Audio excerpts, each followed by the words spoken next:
Bonsoir les amis, donc je voulais vous faire une petite situation par rapport à l'offensive ukrainienne qui est juste impressionnante. Alors en fait en l'espace de 3 jours ils ont repris toute cette zone, donc c'est vraiment très important. Donc ils ont notamment récupéré en fait la ville d'Izium qui se situe ici. On sait qu'ils sont à la périphérie de Liman. Et puis là c'est encore en rouge mais il semblerait qu'ils sont déjà aux portes de Lysychansk, donc qui est la ville pour laquelle les Russes s'étaient battus donc avec Severodonetsk pendant pratiquement 2 mois pour récupérer ces deux petites villes. Et en fait, les Ukrainiens ils viennent de récupérer là en l'espace de 3 jours l'équivalent pratiquement du territoire que les Russes avaient réussi à prendre depuis le mois d'avril. Donc si on revient en fait quelques jours en arrière, en fait on va voir.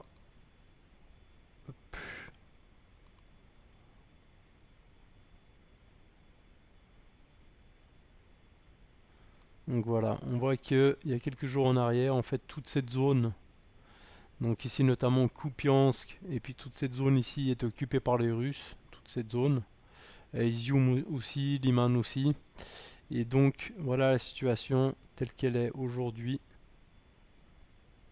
Donc en fait, voilà, on voit que toute cette zone est tombée. Donc dans la région de Kharkiv, les Ukrainiens ont récupéré toutes leurs frontières.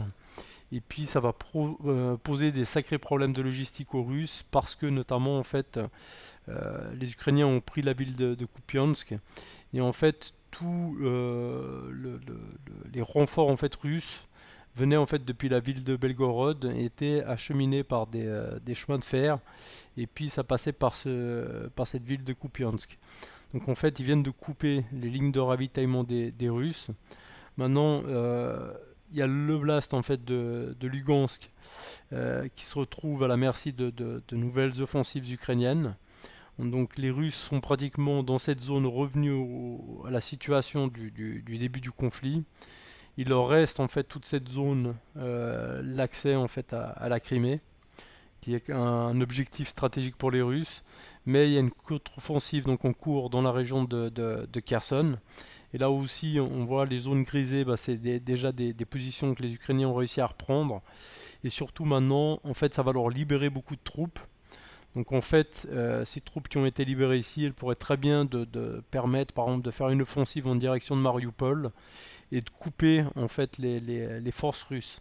En sachant notamment qu'il y a déjà 20 000 en fait, soldats russes qui sont coincés ici dans la zone de Kherson, parce qu'il y a une immense rivière en fait qui traverse la ville de Kherson et puis les Ukrainiens ils ont détruit tous les ponts. Donc en fait il y a 20 000 soldats qui se retrouvent encerclés dans cette poche sans pouvoir être ravitaillés et sans pouvoir battre en retraite. Donc en fait les Ukrainiens n'avancent plus vraiment mais font un travail de sape avec l'artillerie et ils vont se contenter de faire une guerre d'attrition, c'est-à-dire de taper grâce à l'artillerie les troupes russes qui sont présentes dans cette poche. Donc maintenant, il y a beaucoup de pro-russes qui disent que non, qu'en fait c'est un retrait tactique. Alors c'est pas un retrait tactique du tout parce qu'on ne fait pas de retrait tactique en abandonnant ces lignes d'approvisionnement. Et notamment aussi parce qu'ils ont laissé plein de matériel sur place, plein de tanks, de munitions, et surtout quand c'est un repli tactique en bonne et due forme, bah, simplement on va justement retirer toutes les munitions, on va pas laisser d'armes sur place et on va surtout aussi miner en fait le territoire qu'on abandonne. Donc tout ça n'a pas été fait parce que tout ça est le fruit d'une offensive ukrainienne qui a percé les lignes russes et les Russes avaient dégarni cette partie du front justement pour envoyer les troupes dans cette partie de Kherson où les Ukrainiens annonçaient depuis des mois qu'ils allaient faire leur grande offensive. Donc moi ce que j'en conclus c'est que cette offensive ici elle visait surtout justement à tirer les meilleures troupes russes dans cette région afin de permettre de faire la vraie contre-offensive qui elle a eu lieu dans cette zone. Maintenant, en sachant que l'armée russe est totalement désorganisée, aussi démotivée, il se pourrait que la situation évolue très très vite et on n'est pas à l'abri de nouvelles offensives ukrainiennes dans les jours qui suivent. Donc il va falloir suivre tout ça de près, mais moi je pense qu'on a déjà atteint un tournant de la guerre et je vois mal comment les Russes pourraient reprendre le dessus parce que comme je l'ai expliqué dans des vidéos que j'ai fait plus tôt dans la journée.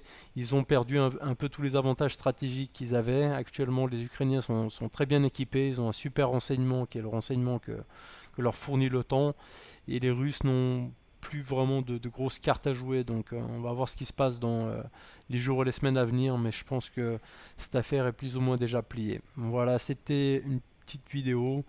Je vous invite à vous abonner si vous voulez avoir des petites mises à jour sur le conflit en Ukraine. Le petit pouce bleu. Et puis pour ceux qui ne sont pas contents, bah, c'est votre droit, vous avez le droit d'être pro-russe, d'avoir d'autres interprétations. Vous pouvez commenter aussi la vidéo, je réponds volontiers, mais restez poli quoi. Voilà, bonne soirée les amis.